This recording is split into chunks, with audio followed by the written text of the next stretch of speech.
ಬೆಂಗಳೂರಿನ ಚಿಕ್ಕಪೇಟೆಯಲ್ಲಿ ಮತ್ತೆ ಅಗ್ನಿ ಅವಘಡ. ಜಾಲಿ ಮೊಹಲ್ಲಾದ ಗುಜರಿ ಅಂಗಡಿಯಲ್ಲಿ ಬೆಂಕಿಯ ನರ್ತನ ಬೆಚ್ಚಿ ಬೀಳಿಸುತ್ತಿದೆ. 15 ದಿನದ ಹಸುಗೂಸಿನ ಜೊತೆಗೆ ಮನೆಯಿಂದ ಓಡಿ ಬಂದ ಬಾಣಂತಿಯ ಕಥೆ.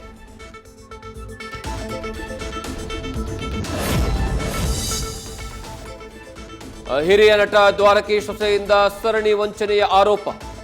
ರಸ್ತೆಯಲ್ಲೇ ಪೊರಕೆ ಹಿಡಿದು ವ್ಯಕ್ತಿಯ ಮೇಲೆ ಮನಬಂದಂತೆ ಥಳಿತ. 10ಕ್ಕೂ ಹೆಚ್ಚು ಜನರಿಂದ ದೂರು.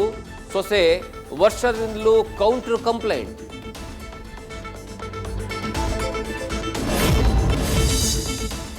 ಬೆಂಗಳೂರು ಜನರಿಗೆ ಜಿಬಿಎ ಗುಡ್ ನ್ಯೂಸ್. ಇನ್ಮುಂದೆ ರಾತ್ರಿಯೂ ಬರಲಿದೆ ಗಾರ್ಬೇಜ್ ವೆಹಿಕಲ್ಸ್. ವರ್ಕೌಟ್ ಆಗುತ್ತಾ ಜಿಬಿಎ ಹೊಸ ತಂತ್ರ? ಕಡಿಮೆ ಆಗುತ್ತಾ ವೇಸ್ಟೇಜ್?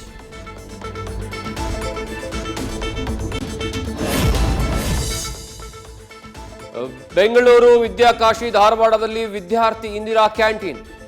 ಸ್ಟೂಡೆಂಟ್ಸ್ ಹಸಿವು ನೀಗಿಸಲು ಬಜೆಟ್ನಲ್ಲಿ ಸಿಎಂ ಅನೌನ್ಸ್. ಹೇಗಿರಲಿದೆ ಈ ಕ್ಯಾಂಟೀನ್? ವಿದ್ಯಾರ್ಥಿಗಳಿಗೆ ಅನುಕೂಲ ಹೇಗೆ?